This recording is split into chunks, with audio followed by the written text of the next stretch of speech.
This is a dialogue about inequality, the issue of our time. A three-part series of dialogues facilitated by Dr. Johnna Montgomerie, Professor of International Political Economy at King's College, London.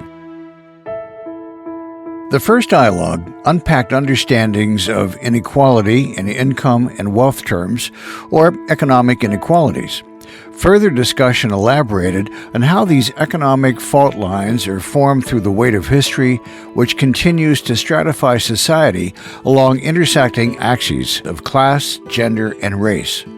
Here's Dr. Montgomerie to lead us into the second dialogue. This second dialogue asks what is new about contemporary inequality, or rather, what has changed in the configuration of the economy itself to worsen inequality in the ways that we discussed in the first dialogue. To answer these questions shifts the discussion from the domestic national economy to global finance and interrogates the ways in which global financial markets connect to everyday life. How many of you have debt? I can't seem to get myself out of it. You can't possibly live a life in modern societies without some form of debt. I'm paying £400 a month and not actually getting anywhere. We're going to have greater inequality. The richer got richer and the poor got poorer, We're going to have greater racial disparity as well. The key element shaping inequality is not simply about the type of job or income level a person has, but rather whether one is able to buy assets that appreciate at a faster rate than both inflation, which means how much all prices go up, and wages, which means income from employment. It's also age, race, gender, and where you live. These are the key elements that configure intergroup inequality, which means a basic framework for understanding whom in society has the ability to buy assets that appreciate faster than wages and inflation, and who does not. We are delighted to be joined by Professor Lisa Atkins and Martin Konings from the University of Sydney to kick off our dialogue by discussing their latest book. What we have tried to think about is debt in relation to assets. So most debt that people hold in households tends to be mortgage debt, and that's mortgage debt against an asset. So we've tried to actually produce a much more, if you like, relational account of debt that understands debt as actually being positioned on a balance sheet in a Minskian sense. So when we start to think about debt and risk in those ways, we come up with a different kind of understanding of who might be most at risk. Part of what we're arguing in the book is that lives are being lived in a speculative way, and that this is not some sort of unproductive thing that we can think of as an exception or a remainder or something that, is not, that we don't have to fit into our social models.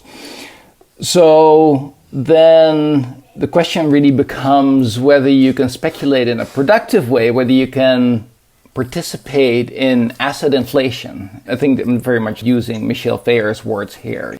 Is the capital that you own, the human capital or the housing capital, or is that appreciating over time, or is it depreciating over time? Insofar as so much of the asset economy has come to revolve around housing, right now I think that is the main axis of inclusion and exclusion. What we term asset-based lifetimes are emerging and have replaced to a certain extent the kind of classic lifetimes of Fordism and the kinds of transitions that one would make in one's lifetime. So that, for instance, with the asset economy, you might remortgage your home when you're actually not working anymore, which wouldn't have been possible in the Fordist period. You might work way beyond retirement age, and your adult children might move back into your home multiple times. So there's this very interesting non-linear biography that's very prevalent in the asset economy, and which kind of relates strongly to the centrality of the politics of time. Connecting this to the wider dialogue of the asset economy means recognizing that debt is actually one of the most lucrative financial assets to own. Actually, having lots of debt to use as leverage can contribute to windfall wealth gains as well as losses. Debt is complicated. Let's bring in Dr. Joe Spooner from the London School of Economics, Faculty of Law, and affiliated with the International Inequalities Institute. My research is on the area of household debt, so I'm really focused on a number of aspects of that problem, but primarily on credit markets, okay? So when households are accessing credit, under what conditions are they doing so? And that's strongly influenced by the legal and regulatory ground rules of the marketplace. So I guess that's a particular fascination for me, is how our ground rules, the building blocks of our markets, can actually shape, influence, exacerbate inequality. So I look at areas which perhaps might seem a little prosaic and maybe are taken for granted at times, things like contract law, financial regulation, bankruptcy law. But all of these are the building blocks of our markets, and these allow inequality to develop in the marketplace. Our dialogue examined the terms on which people access assets and debts, namely how these mechanisms worsen inequality by widening the poles between groups within society. What becomes clear is that whether an asset or a debt, it is the deeper integration of finance into everyday life that shapes the fortunes and misfortunes of society. It all depends on where you're located along these fault lines of inequality.